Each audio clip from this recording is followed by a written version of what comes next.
I'm inside and I saw the Twilight Zone episode 32, Mr. Bevis. It is directed by William Asher, written by Rod Serling, and if you haven't seen this episode, I will spoil it for you. This episode starts when we're following Mr. Bevis. He likes weird music.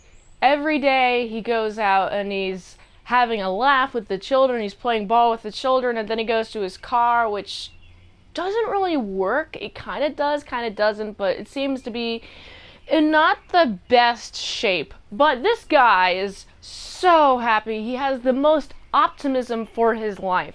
He goes to work and his boss hates him. He has so much stuff on his desk, just random knickknacks. Everybody else has the most clean desk possible. And it seems like he has a relationship with his coworkers because he can ask them by name, how you doing? And they're like, hey, Mr. Bevis, we're doing good, you know. They all seem to be liking him, but his boss hates him to the point where he's so annoyed that he fires him. And then, to top it all off, he goes home and all of his stuff is being moved out of his apartment because he's being evicted. And so he's kind of got not a good life current going on right now, but he has so much optimism that doesn't even matter to him. However, he has this guardian angel coming to him, and he's like, hey, I can make it so your life is doing well. You know, your ancestor, and your ancestor before that, and your ancestor before that. One of your ancestors did such a nice, noble deed that they deserved a guardian angel, so now the guardian angel is passed down from generation to generation and now has landed upon you. And I like this because, first of all, his ancestors, Mr. Bevis's ancestors, are noble, and honestly, it doesn't really blend well with Mr. Bevis because they're noble, they have high aspirations. And Mr. Bevis doesn't really have high aspirations. He wants to live in the moment. He wants to enjoy the things that he enjoys. And he's a good influence on the children. He's such a nice, happy guy. And so when his life gets changed by the guardian angel, he changes it so he gets a raise at his job he just got taken from. And his house is pretty clear. He doesn't really have any of his interests. His desk at his job isn't really full of anything. There's nothing on his desk. And he's like freaking out like it's his last life. But nobody knows of his last life. They only know of him as that guy that deserved the $10 raise.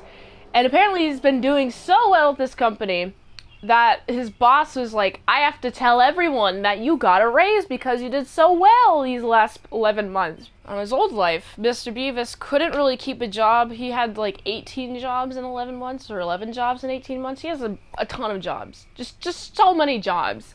He keeps just going through jobs like it's candy pretty much. And I like Mr. Bevis, right? Because he's like, I like my things. I like my life. I like my interests, and yeah, if I'm interested in my interests, it's going to have some financial instability with it, but it's what I like. And he likes zither music. I don't know what zither music is. Do you know what zither music is? Let me know in the comments down below if you know what zither music is. So anyway, he's like, I want my life back. I want the car that got hooked up to a car and then also crashed into another car and caused a bunch of damage. I want that car back. And I'm like, wow, this guy like really likes his things. He likes his interests.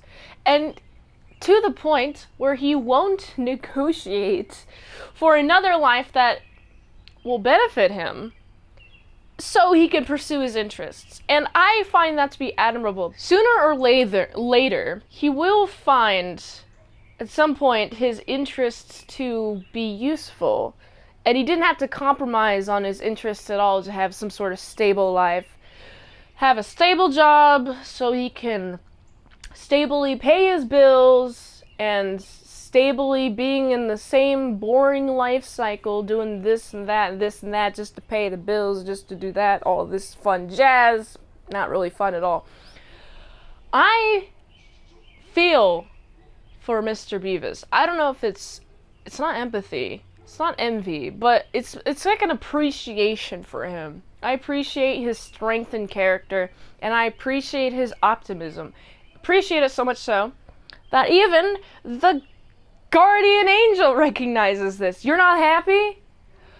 That's so weird. I mean, everybody in your family line had big aspirations, but I guess you're the oddball out. Like, we'll just do whatever you want, I guess. And so the guardian angel returns things back to normal, back to before he got fired, before his car got crashed, and he just relives that experience again, Mr. Bevis does. And he's happy. He's like really happy.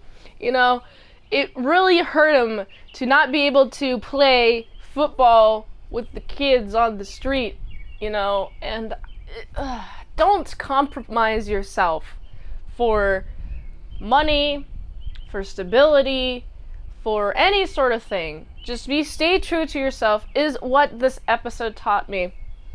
And you'll be happier, even if you're in some sort of financial instability. Just stay true to yourself and your interests, and eventually, hopefully sooner than later, but maybe later, your interests will turn to goodness, and it'll be useful for you to have those interests. So that's what this episode taught me.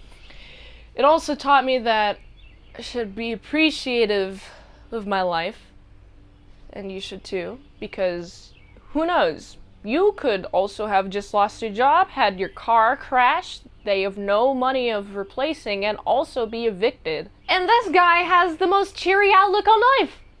So we all have something to learn from Mr. Bevis. I especially do.